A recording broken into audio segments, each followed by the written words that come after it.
Hello friends, welcome to SreeDeep's kitchen.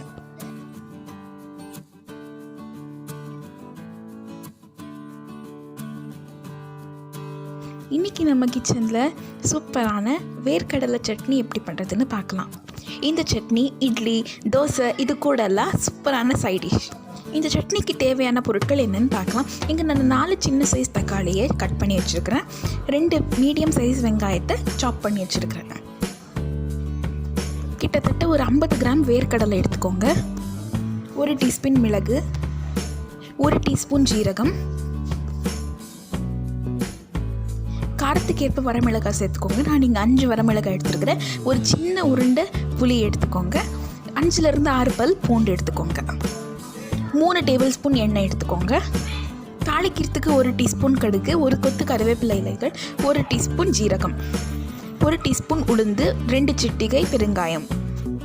ஒரு பேனில் 1.5 table spoon oil சேர்த்துக்கோங்க. ஆயில் நல்லா ஹீட் ஆனதும் நம்ம எடுத்து வச்சிருக்கிற வேர்க்கடலை சேர்த்துக்கோங்க.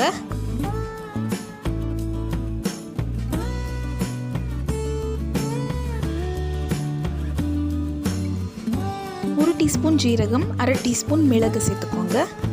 மிளகு சேர்த்ததும் நறுக்கி வச்சிருக்கிற வெங்காயம் சேர்த்துக்கோங்க.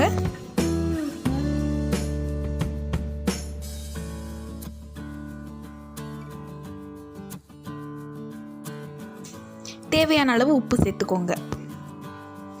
நல்லா பிங்க் கலர் ஆகிற வரைக்கும் நல்லா வதக்கிக்கோங்க. இப்போ நாம 5 வரமிளகாய் சேர்த்துக்கலாம்.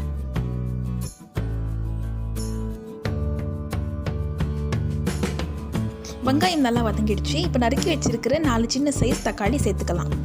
தக்காளி நல்லா வதங்கி அது ஜூஸியாக ஆகிற வரைக்கும் நல்லா வதக்கிக்கோங்க. பாருங்க, இப்போ நம்ம வதக்கியாச்சு. பாருங்க, நம்ம தக்காளி எவ்வளோ மேஷியாக வந்துருக்குதுன்னு. இப்போ நாம் இதை அரைச்சிக்கலாம். இப்போ இது மிக்ஸி ஜாருக்கு மாற்றிட்டு நல்லா ஃபைன் பேஸ்ட்டாக அரைச்சிக்கோங்க. இப்போ நம்ம தாளிக்கலாம். ஒரு குட்டி பேனில் 1.5 டேபிள் ஸ்பூன் ஆயில் சேர்த்துக்கோங்க. ஆயில் சேர்த்ததும் கடுகு, சீரகம் சேர்த்துக்கோங்க.